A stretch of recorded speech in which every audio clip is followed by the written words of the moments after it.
Magandang araw, magandang tanghali, magandang sa inyong lahat. Ah, Dito tayo mag-commented tayo, no? Komentaryo tayo.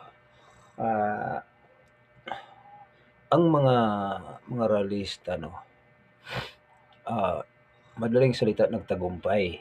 So, ganito, nagtagumpay dapat pinababa na nila si BBM, no? Para hindi namang nakaw ng pera ng kaban, no?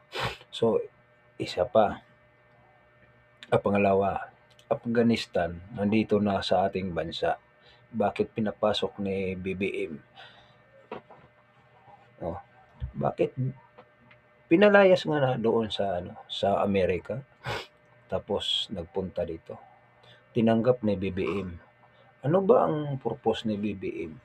No? Kabangagan talaga, no? Ang purpose ni BBM, no?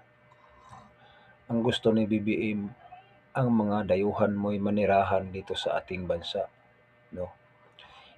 Wala na tayong karapatan dito, mga kababayan.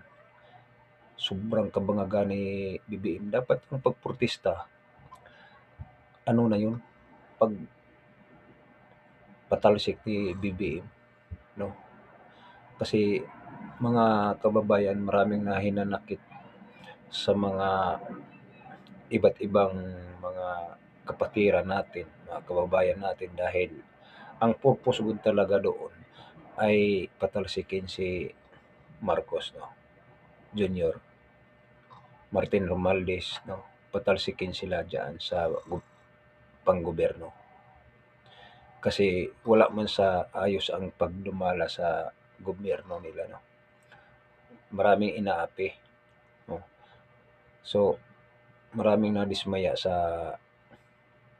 ano, mga kasama nating mga taong bayan, mga kababayan natin, no? Although nasabi naman na peace rally pero nagtagumpay, dapat sa kabuuhan na sa kadami natong tao, talsik na sana yung si Bongbong Marcos, mga kababayan, no? So, ewan ko ba, no? Ewan, hindi natin alam, mga kababayan, no? Kung anong mga pinag-usapan nila. So, dito tayo sa Afghanistan. Nandito na pala sa bansa natin ng Afghanistan, no? Grabe, no? Wala, ano bang bakay nila dito? Ano bang sabi mag ng proseso ng sinasabi nilang security. Hindi maganda 'yan. Mga ano 'yan sila.